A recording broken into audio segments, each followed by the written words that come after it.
Welcome to episode 37 in this chess puzzle adventure series starring Bobby Fischerman, Average Joe, and Peter Potzer. Previously, Peter Potzer had struggled with the Groundhog's chess puzzle, but ultimately did solve it correctly and found out something interesting about the dragon.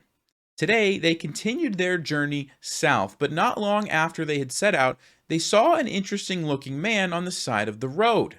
They approached him and said, "Who are you?" The man said, "I'm an inventor." They said, "Okay, what have you invented recently?" He said, "Well, my most recent invention is right here. It's a machine that will tell you what your chess rating is after you try to solve a puzzle." He said, "Would you like to try it?"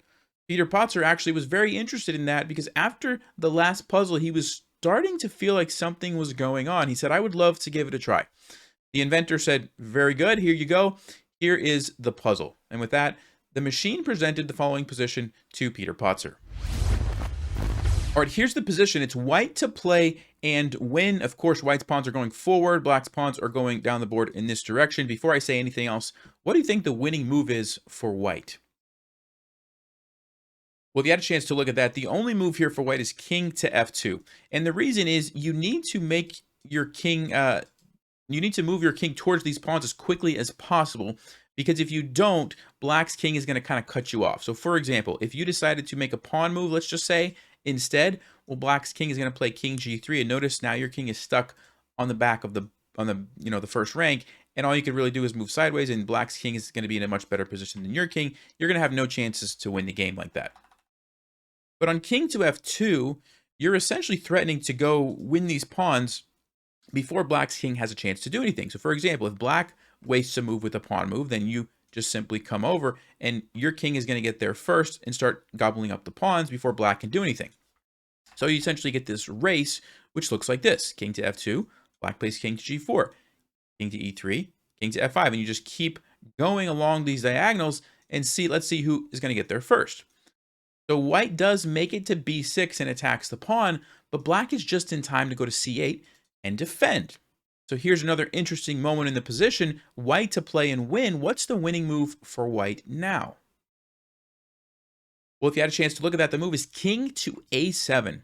And this is actually a very important move because you can't allow black's king to get in the corner or you're not going to have any winning chances. So, for example, let's just say you decided to push a pawn like a4. Black's going to simply slide the king over, and now that they've gotten into the corner, you can't win.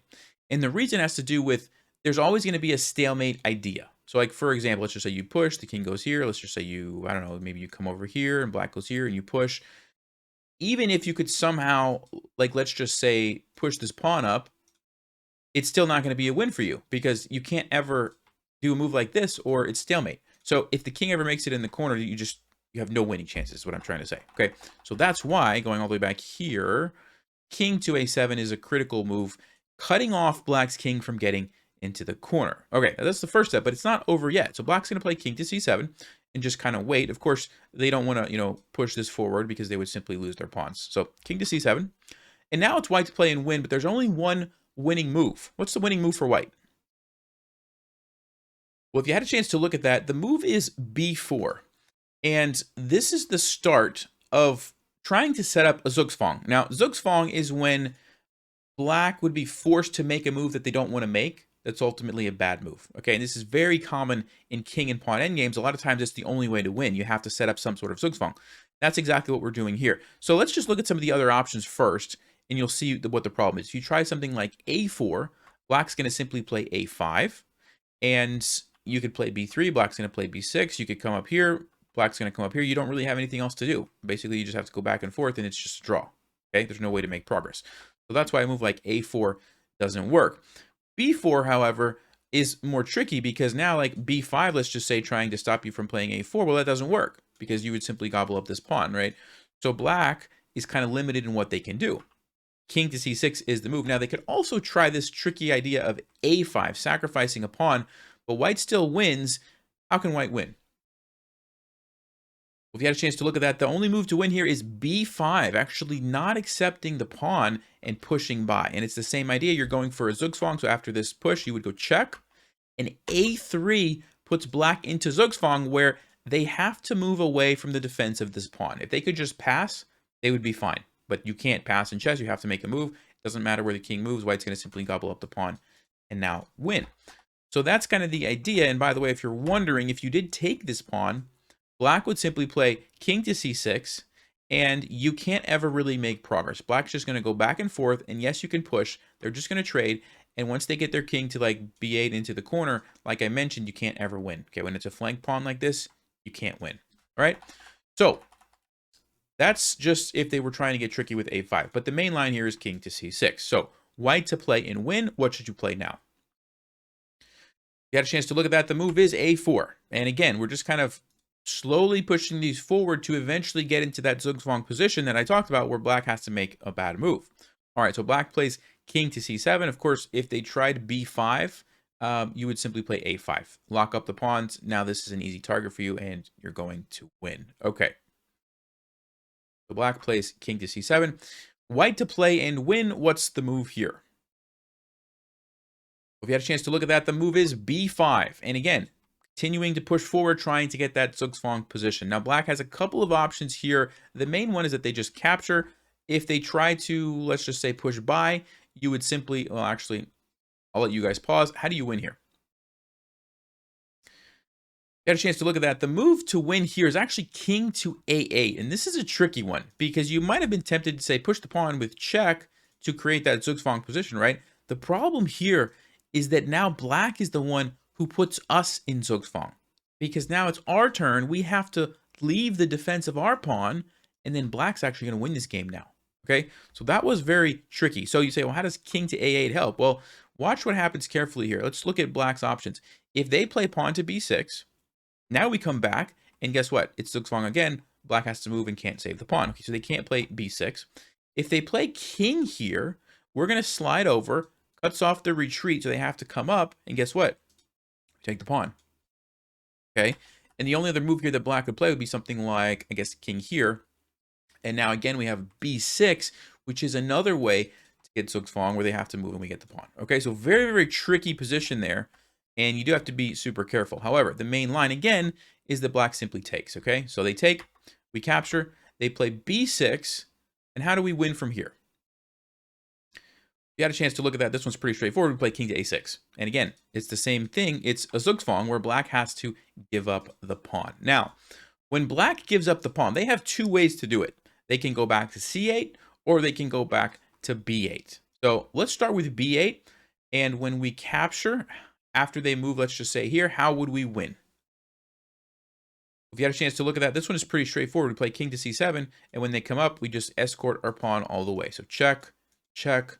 We get the queen with check, and it's an easy checkmate like this. Okay, so that's pretty straightforward. So a more tricky line is if black says, no, I'm not going to go to b8, I'm going to go to c8. Because if you remember anything about king and pawn endings, you'll know that opposition is very important. And here, black is the one who's able to get the opposition, which means their king is directly opposing our king. We can't move forward because they've blocked us out, essentially. So white to play and win. What should you play here? If you had a chance to look at that, the winning move is king to a6, not king to c6. And there's a very interesting thing that happens. Let me show you what happens on king to c6 first, why it's not a win. And then we'll come back and look at king to a6, why that's the winning move. So king to c6, black is going to play king to a7. You can push your pawn with check. And then they're just going to go hide in the corner. And again, we see this problem of black hiding in the corner because we would like to bring our king forward and escort the pawn, but we can't because it's a stalemate.